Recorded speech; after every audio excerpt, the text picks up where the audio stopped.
سپس در اینجا مؤلف رحمه الله تعالی دلیل های این گفته های بالا را برای ما و شما ذکر و یادآوری می‌نماید از ایمان، رکن های ایمان. و قول الله سبحانه و تعالی در سوره بقره آیه 177 الله می‌فرماید که لیس البر ان تولوا وجوهکم قبل المشرق والمغرب ولكن البر من آمن بالله واليوم الآخر والملائکه والکتب والنبیین. دلیل همه این گفته ها انمی قول الله سبحانه و تعالی است که الله می‌فرماید نیکویی این است که روی خود رو طرف مشرق، طرف شرق یا که غرب بگردانی، بلکه نیکوترین نیکوکاری این است که یا که نیکوکار آن کسی است که به الله ایمان می آورد، به روز آخرت، به فرشتگان، به کتاب‌ها و پیامبران ایمان می آورد. لیس البر نیکوکاری، بر نیکوکاری می شود. لیس البر یعنی نیکوکاری تنها روی آوردن، روی گرداندن به سوی شرق و غرب نیست، جهت قبله هستن شرق و غرب، بلکه زیرا دین تنها به ظاهر محدود نمی شود. همین خیلی است. ارکان اسلام تنها اینه، بلکه ارکان ایمان داخل می شود. برعکس می فرماید الله سبحانه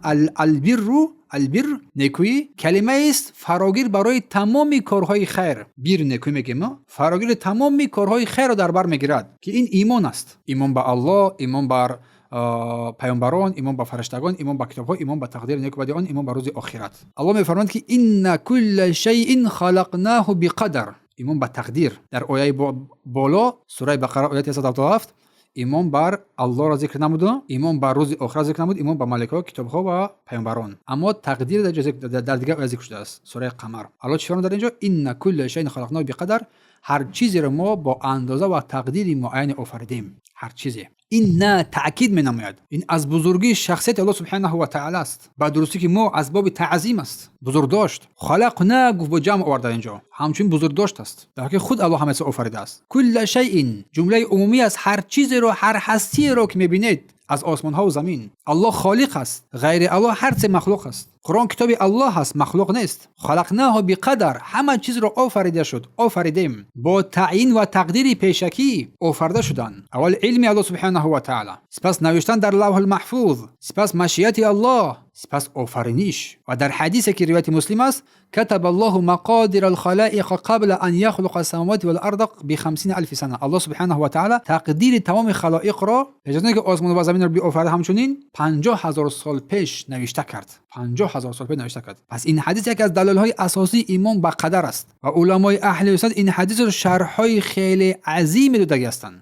حتی کتاب نوشته کرده هستند. این حدیث تاکید میکنه که همه چیز پیشکی تقدیر شده است. 50,000 سال پیش از آفرینش آسمان ها و زمین. پس در آخر میفهمیم که ارکان اسلامی ششگانه ایمان به الله، فرشتگان، کتاب ها، پیامبران، روز آخرت و با تقدیر نیک بعد آن همین گونه است. دلیل آن سوره بقره آیه 177، سوره قمر آیه 49 و حدیثی که در روایت مسلم اشاره شده است تاکید می‌نماید. پس همین طور تمام ارکان ایمان با نصوص کتاب الله و سنت پیامبر صلی الله علیه و سلم ثابت شده است. پایه اصل و اساس عقیده مسلمان را تشکیل می‌دهد. بدون اسلام ایمان، اسلام وجود ندارد، مسلمانی وجود ندارد. پس مسلمان حقیقی آن کسی است که با دل ایمان آورد، با زبان اقرار کند و با عمل تصدیق نماید به همه این شش رکن. پس این ارکان ایمان اساسی اصل عقیده اسلامی میباشد که بنا شده است با کتاب الله و سنت پیامبر صلی الله علیه و سلم. که ارکان ایمان به الله، اعتقاد به یگانگی و صفات و ربوبیت و الوهیت او، ایمان به فرشتگان، باور داشتن که آنها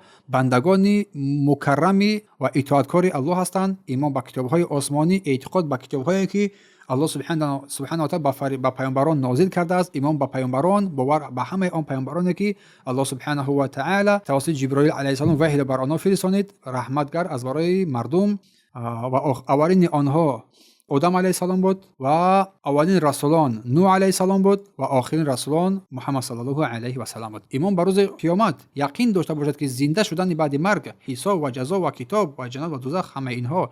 ایمان با تقدیر، قدر و قضا و قدر الله سبحانه، باور با اینکه هر چیز به دانش پیشکی الله سبحانه و تعالی نوشته شده است، با اراده او رخ می‌دهد و هر چی باشد از خیر و شر با قدر الله سبحانه و تعالی اجرا می شود. پس مسلمان حقیقی کسی است که با دل به همه این ارکان ایمان دارد، باور دارد، با زبان اقرار میکند، با عمل آن را تصدیق می نماید. از همین سواست که علما میفرمایند که ایمان تنها یک احساس یا یک ادعا نیست، بلکه اعتقاد است که در قلب انسان جایگیر است، اقرار است که با زبان انسان گفته می شود و عمل است که در عمل نشان داده می شود. این است ایمان، اساس تشکیل ایمان. بارک الله فیکم.